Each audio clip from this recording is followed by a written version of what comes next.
Hi, hello, and welcome to a new episode of Release.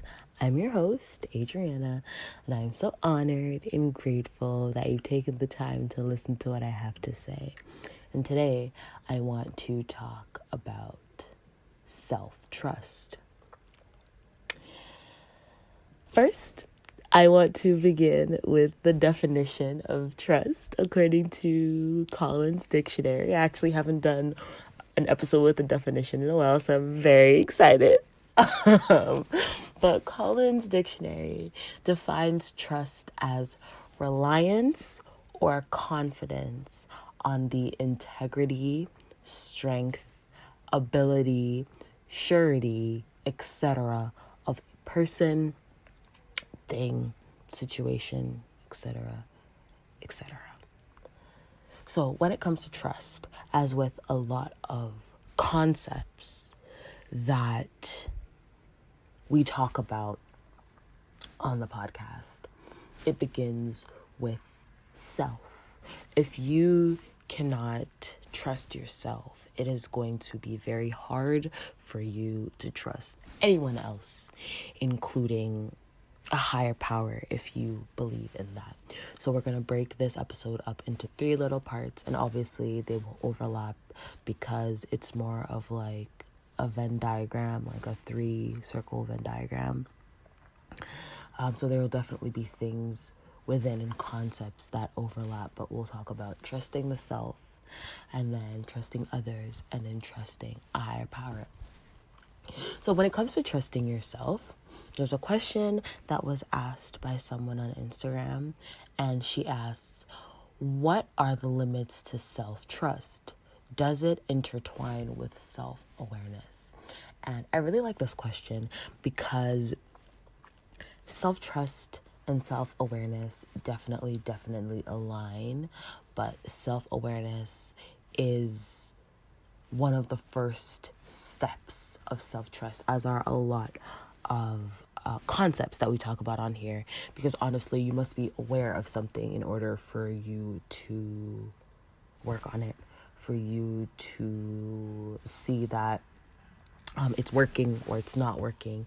And when it comes to self-trust, you have to be aware that there is a mistrust of self. And that is very hard for a lot of people to admit, or even for them to see, because trusting yourself isn't necessarily something that we talk about. I feel like a lot of people don't talk about it as much. They'll more talk about believing in yourself. But in order for you to believe in yourself, you must trust yourself.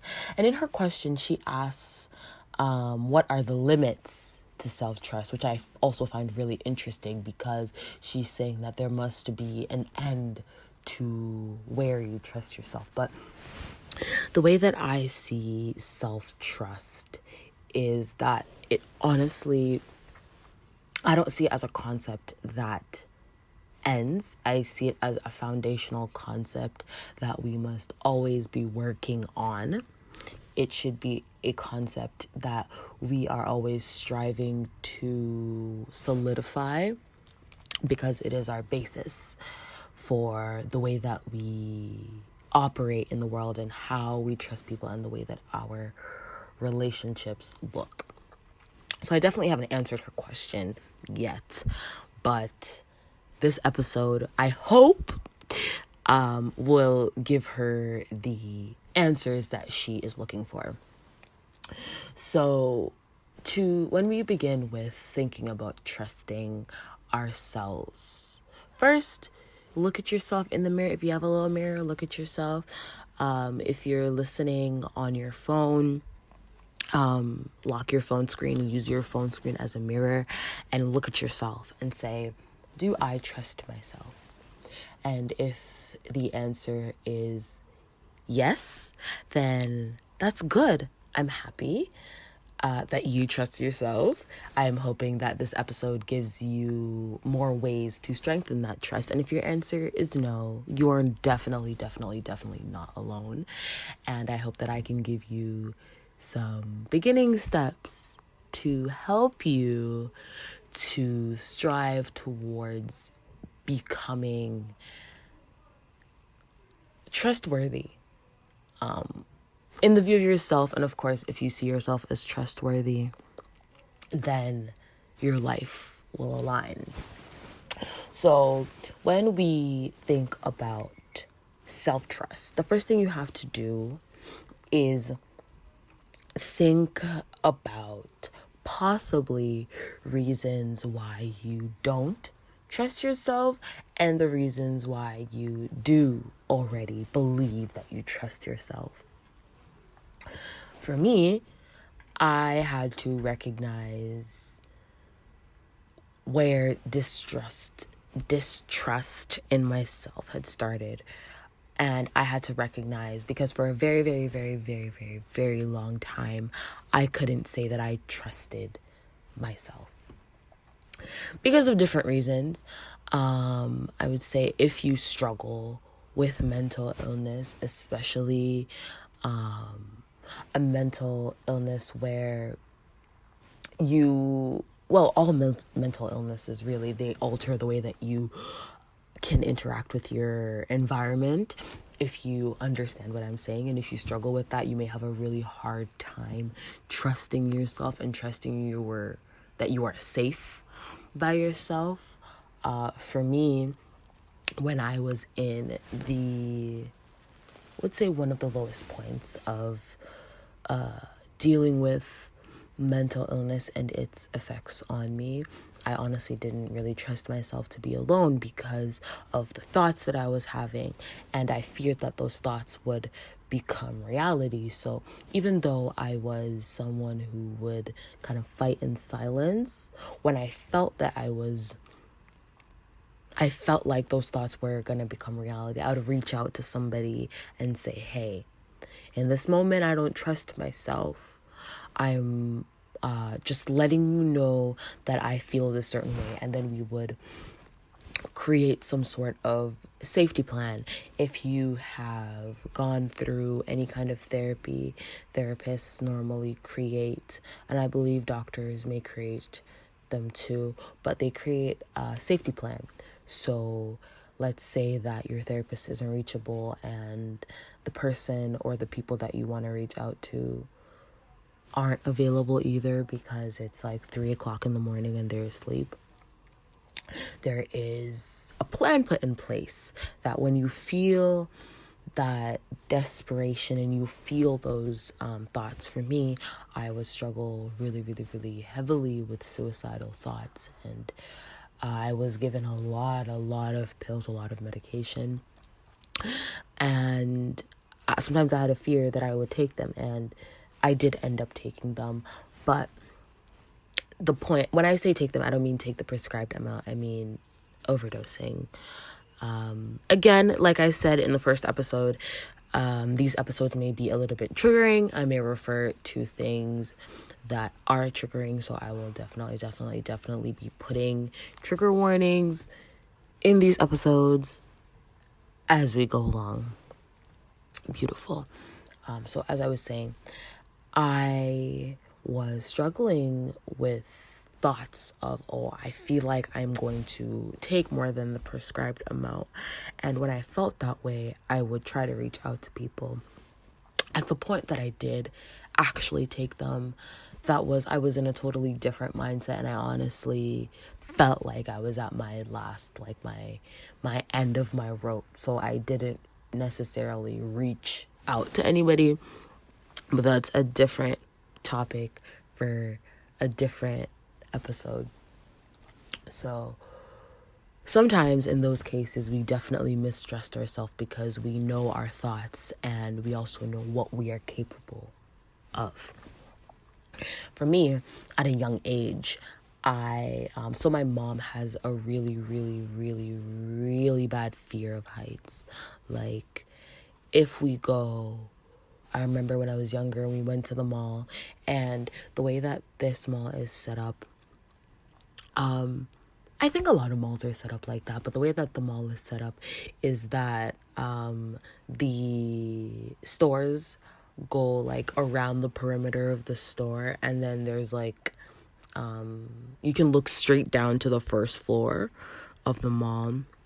It's like little balconies on each floor. And I remember one time we went to the second floor of the mall. We were in this store and I was looking over the balcony and she was like, stop. Like she just like ran up behind me. She's like, stop, you're gonna fall. And she does that. Like she still does that. Like she's been doing that since I was a kid. And I love heights to a certain extent. Like, let's say that my mom and I are on a plane. I am the one that takes the window seat because I adore the view, but she doesn't like it because it's so high up and she's scared.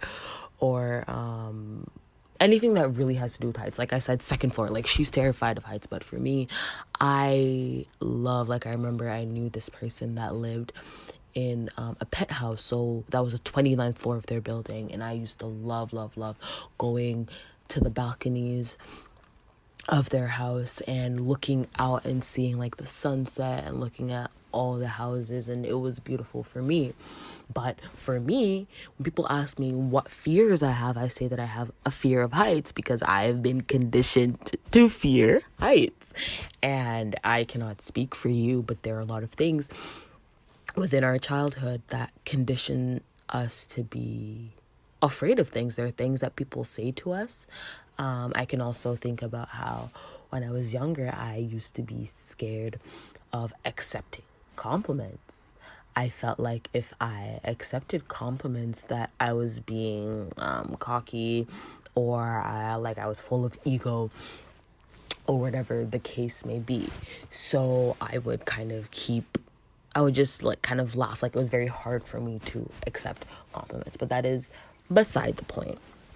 In order to build self-trust, you have to look at yourself from a third person perspective. You have to really, really analyze the journey of healing and the journey of self-discovery. And I believe that they are hand in hand, because once you understand, or they go hand in hand, once you begin to understand yourself, you will begin to appear or try to improve the way that you interact with yourself. When you begin to see yourself as a person, that's one thing that I am learning and have been learning, is that I am also a person that is worthy of love, and all the things that I'm talking about, it needs to be reflected back to me. So the first thing that you have to look at is, am I a trustworthy person? Am I a person that keeps my promises? A lot of us make promises to ourselves that we don't keep. If you don't keep the promises to yourself, you're not going to expect other people to keep your promises. If you make boundaries and you break your boundaries constantly, then you're not going to expect other people to respect your boundaries. I found for me, for a really long time, if you're a people pleaser, you definitely struggle with this. And I'm not trying to be like, oh, you need to change, because I struggled with being a people pleaser for a very, very, very, very long time. I want everybody to be happy. Like, I really put myself on the back burner all the time, and give 110% of myself for everybody, no matter what. And I had to recognize that I can't give everybody all of me. What is left for me? I found myself breaking my boundaries, and I found myself doing things that I didn't even want to do to please other people. And I remember, like, there are people that when I would say no to them, they would look at me and be like, no, like, you don't want, like, no, like, you're, because I'd be cool with anything. Like, I'm pretty laid back. Like, I wouldn't really, like, oh, you want to go here? Sure, let's go here. You want to do this? Sure, let's do this. Sometimes I didn't want to do it, but I just went with them because, they wanted the company, whatever. And I had to recognize that my choices and my decisions should not be impacted by what other people want or what other people need. If I feel like I need to rest and somebody says, like, let's say now it's getting hot, people are going out, they're clubbing, they're doing their thing, whatever. And I'm not a club girly like that. But let's say that I go out to a club with a friend because it's someone's birthday and they want to go to the club. So let's say they go to the club and I'm starting to get tired at 11:30, and I'm like, okay, bet. We're going to try to leave by midnight. Everybody says midnight is good. Cool. Midnight comes and the person that is having the birthday says, actually, I see there's an after party going on and I want to go to the after party. I actually have an example of something that happened. So for my 18th, I believe, my 18th birthday, I went to this house party. And the reason, because my mom does not let me go to parties like that. My mom wouldn't let me go to parties like that. The reason why I end up going to that party is because it was my birthday. And I share a birthday with a very close friend of mine. And it so happened that it was a house party. And the guy that was hosting the party was also his birthday. So I know I just have the best birthday. Like, everybody just wants to be a part of it anyway. Yeah, so 3 of us were having a birthday. My mom's like, cool, whatever, go to the party. And there's a bunch of Nigerians. And if you know anything about Africans or even people from the Caribbean, they do not understand time at all. So this party started at, I think, 10:30. My mom would not let me go to a party at 10:30. So I was there from maybe 8. And I'm sitting there from 8. 10:30, nobody's showing up like that. 11, people start showing up between 11:30 and 12. So we're dancing, we're having fun, whatever. And I don't know how it happened. I guess we're making too much noise because it was late and the cops got called. Luckily, my friends and I were in one of the bedrooms, and we didn't even see the cops. We just know that the door was locked, and someone came into the room and was like, yeah, the cops are outside. Like, y'all just stay in here, blah, blah, blah, whatever. They don't know anyone's in here. Cool, whatever. And then the party kind of got like broken up because the cops are there. They killed the vibe. It was whatever. So the people that were hosting, including the birthday boy, he was like, okay, everybody get out. But one of his friends was walking around. This friend also lived in this house. He walked around to me and my group of friends, and he was like, oh, y'all can stay because we're friends. He's like, okay, you guys can stay, cool, whatever. But the people that I was with, they decided to leave with these other 2 guys to go back to their house. And this house that we were at was a lot closer to my house than the other house that we were going to. So I was like, I didn't want to go. I definitely wanted to go home and sleep, but I was like, whatever, cool. So we went, and I did not get home until at least 4 a.m., maybe 5. Like, when I got home, I saw my mom in the kitchen getting ready for work. So it's probably after 5, like it was morning.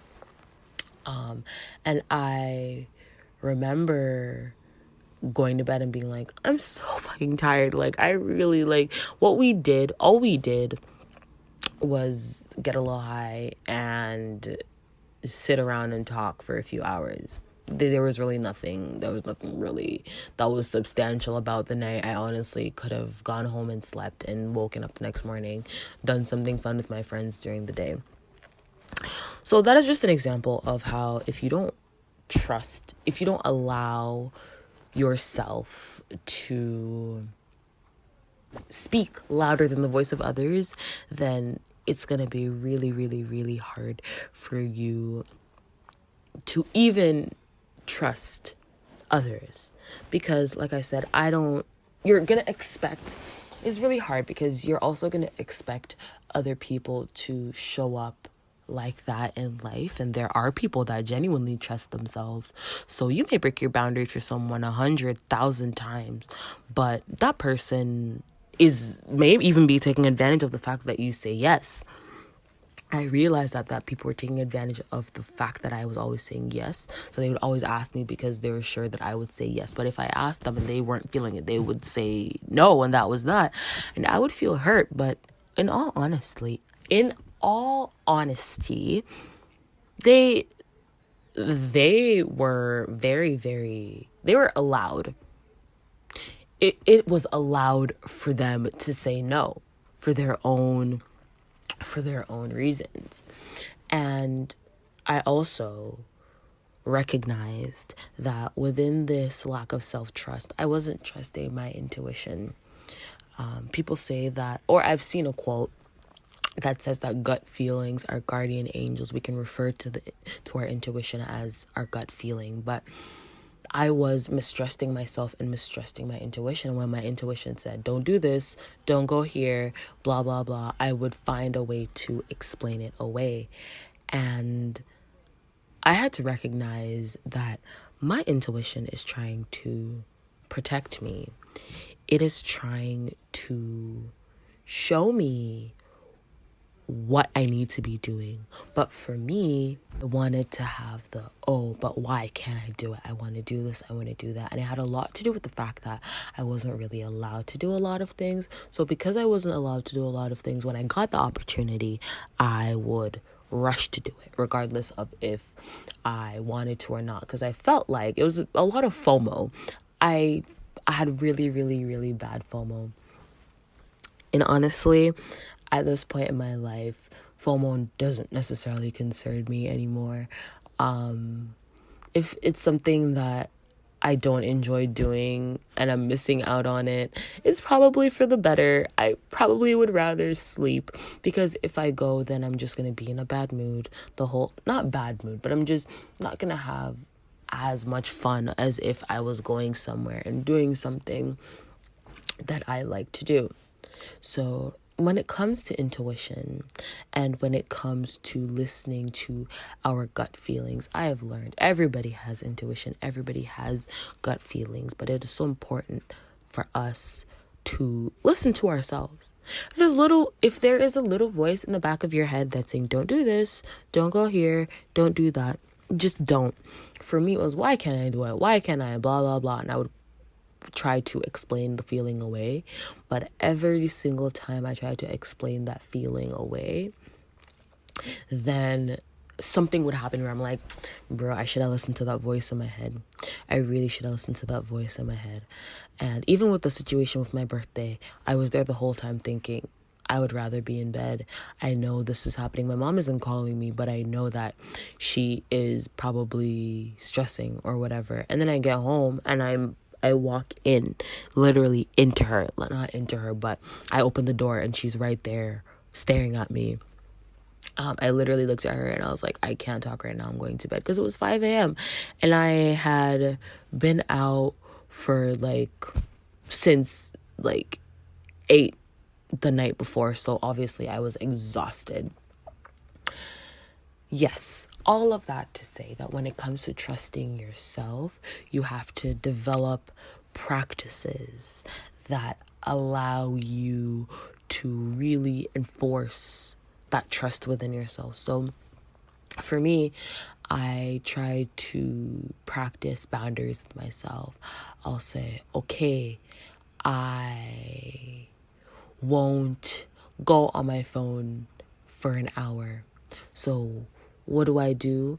I put my phone on airplane mode for an hour, or I put my phone on airplane mode and I find something else that I'd like to do. And I allow myself to get caught up in the flow. I allow myself to do something I genuinely like to do. And I don't turn off airplane mode until at least an hour has passed. There are different ways that you can practice, smaller ways you can try. If it's for the phone, you can try 10 minutes, 20 minutes, whatever. But it is so important for you to make a rule and stick by it, because that means that when you say to someone, hey, I don't want to do this, and they say, oh, but they try to convince you, you go, babe, I just said that I don't want to do it, and I don't care what you say. My answer is no, period. And you can walk away from that feeling confident, because you trust yourself and you trust that the feeling that you don't want to do it is enough for you to not want to do it. It doesn't matter how someone tries to convince you. Your opinion is the most important opinion in this conversation. Period.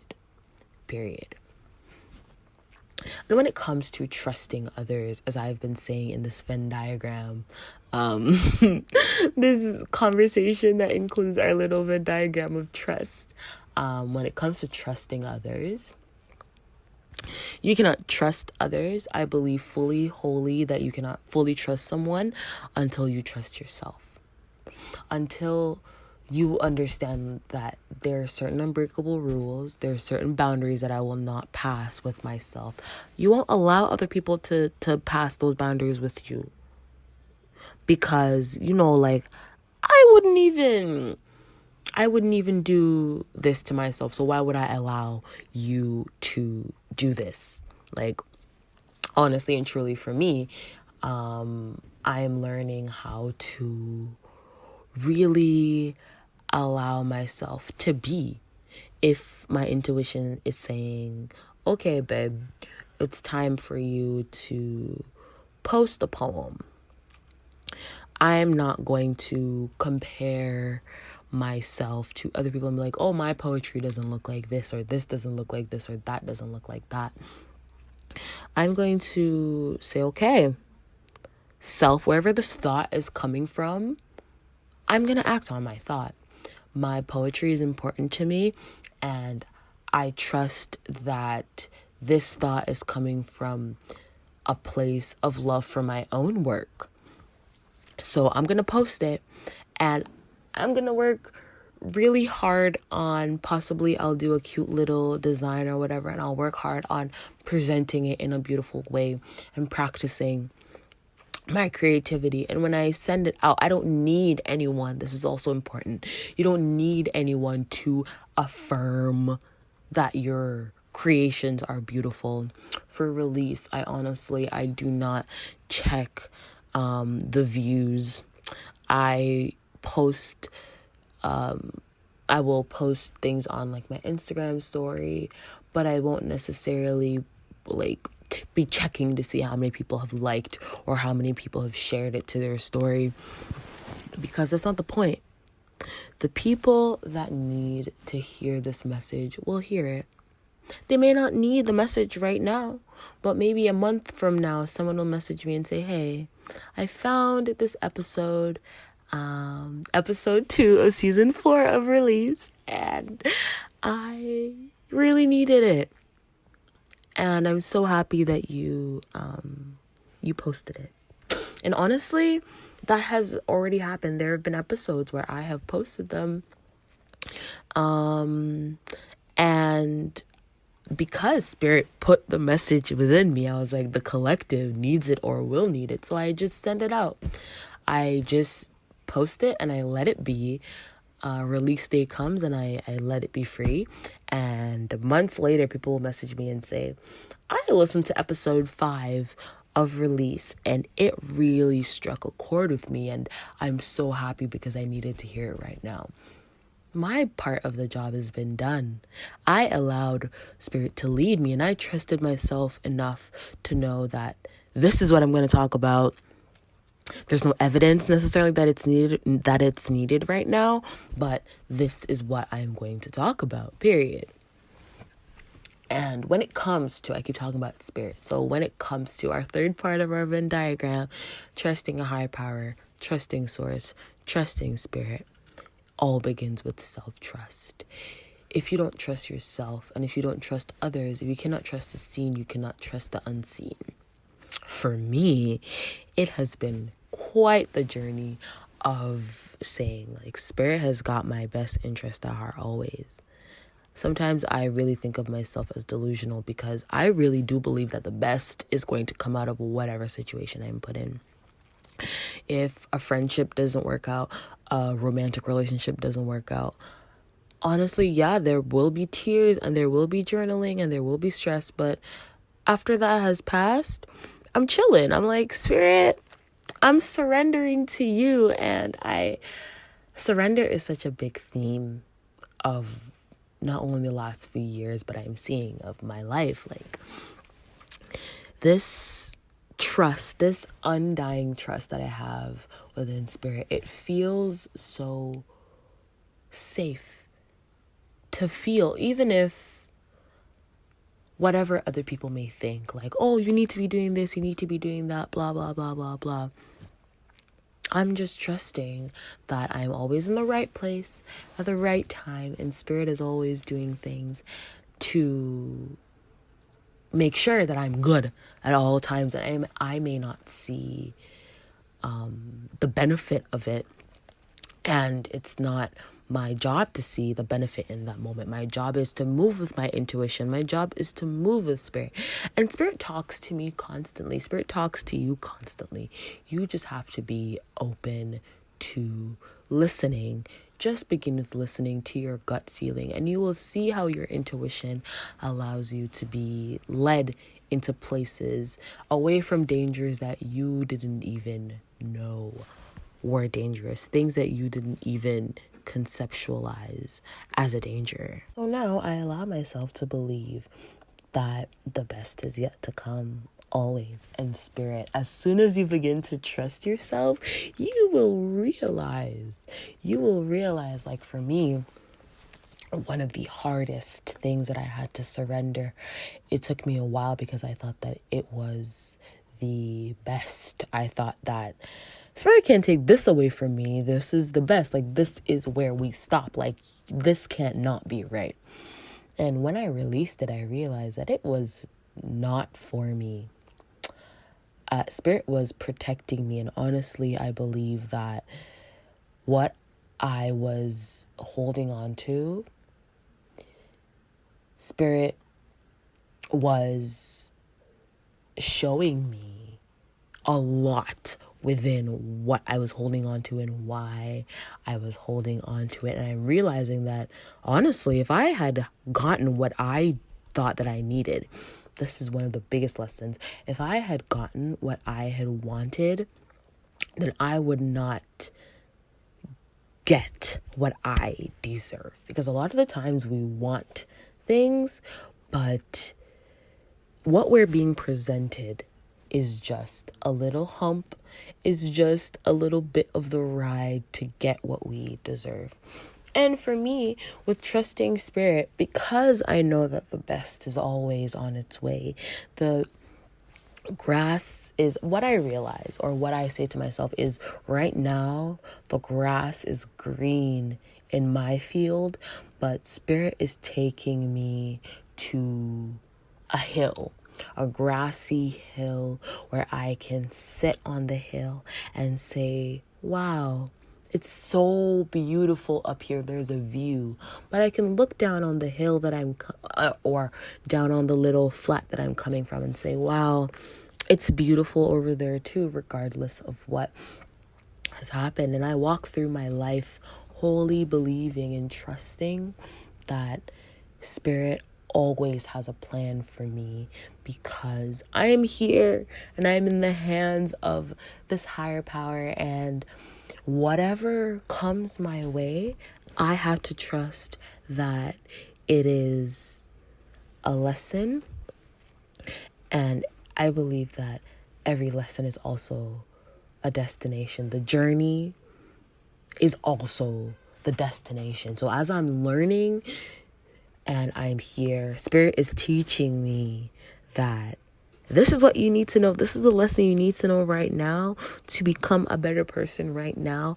But you won't see the fruits of your labor until 5 months down the road, where you may be relaying this message back to somebody. And then 5 months down the road, you may be presented with another lesson that you're like, damn, if I had gotten this lesson 5 months ago, I would not have the knowledge I know, or the things I know now, or the knowledge I have now, and that would have prevented me from being able to move on. And within spirituality, I'm really learning that the things that you do not learn, just repeat. It's either repeat or evolve, and I choose to evolve. So if there are things that are coming up for me and I say, ugh, this is always happening to me. Why is this always happening to me? This feels like the same person in a different body. This feels like the same situation in a different time. If you've ever heard yourself say that, you need to pay attention to the things you're allowing in your life. If you want better and you're only accepting the same thing, then you will never get better, because you're only allowing the same to present itself to you. Yeah. Just think about that. Just think about if you want things to be better, and if you want to feel safe by yourself, and you want to feel like you trust and truly trust your decision and yourself, then just take the time. Just take the time to get a piece of paper, write down if you trust yourself or not. Write down a yes or a no, and then why. Why do you trust yourself? Why do you not trust yourself? And if you believe that you don't trust yourself, then write down ways that you can begin to trust yourself. It will definitely help you on your journey. We have to start somewhere. And if your answer is yes, then again, like I said in the beginning, I'm proud of you that you've already started this journey. How can you trust yourself even more? And yeah, that is all I have to say for this episode. Thank you so much for listening. Thank you for being here. I love you guys so a million, a trillion, a gazillion so much. I love you guys so much. And I'll talk to you in the next episode. Bye.